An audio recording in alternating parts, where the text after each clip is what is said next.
Hey y'all, thanks for tuning in to Outdoor Indoor Texan. Today I'm going to walk y'all through a quick and easy recipe for jalapeno relish. This is one of our favorite condiments to have on hand in the house.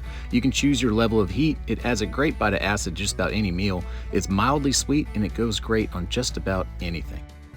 Getting right to it, we're going to start with 1 pound of jalapenos, and you'll want to cut the stems off of each pepper and then remove the seeds and white veins inside to greatly reduce the spiciness. Also, do as I say and not as I do, wear gloves. I left 1 pepper whole so I could quickly walk y'all through how I prep these peppers for those who haven't messed them before. Using a sharp knife, slice off the stem and then cut the pepper in half lengthwise.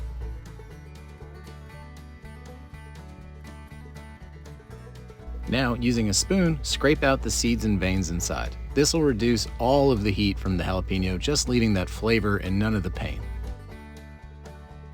Don't toss those pepper innards. I actually like to use them later on in the recipe, so keep watching to find out why. After prepping your peppers, you'll need 2 cloves of garlic roughly chopped. I'm using my pickled habanero garlic from a previous video just to add a slightly more complex flavor to the recipe, but regular garlic is of course totally fine. Also, you can watch my pickled habanero garlic recipe on the channel or at the link that should be showing above. The last solid ingredient will be roughly 1/2 to 3/4 of a cup of a finely diced red onion.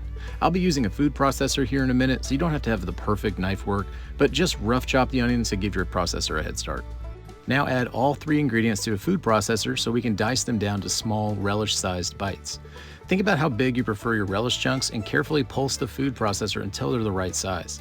If you're working with a ridiculously small and crappy food processor, like mine, transfer the finished pieces to a mixing bowl and then keep working your way through the ingredients until you're finished. Also, if anyone has an awesome and much larger food processor at home, please let me know what you recommend in the comments below, because I'm obviously in need of something a bit better than this one. Try your best to avoid overdoing it with the pulse function, because you might end up with a jalapeno onion puree if you're too heavy-handed. We want chunks, not a smoothie. Alright, now that we have our jalapenos, onions, and garlic diced down to a uniform relish size, it's time to add the rest of our ingredients. Start out with a 1/4 cup of apple cider vinegar. I like apple cider vinegar for this recipe because it has a mild sweetness on top of its hallmark vinegar bite, but you're welcome to mess around with other vinegars as you see fit. Then add 1 teaspoon of sea salt,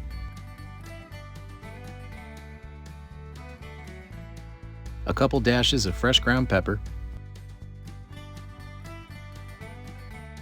and finally 1 tablespoon of honey. I've seen other recipes use regular sugar, and lots of it, but I really don't like that candied jalapeno version because it ends up being the only thing you taste. This relish is much more acidic at first, then it has a mild sweetness on the back end thanks to the honey. Some folks like bread and butter pickles, while others prefer kosher. Now give everything a thorough stir, making sure the honey and salt has dissolved entirely and mixed in well with the other ingredients. This is the time for tasting and tweaking.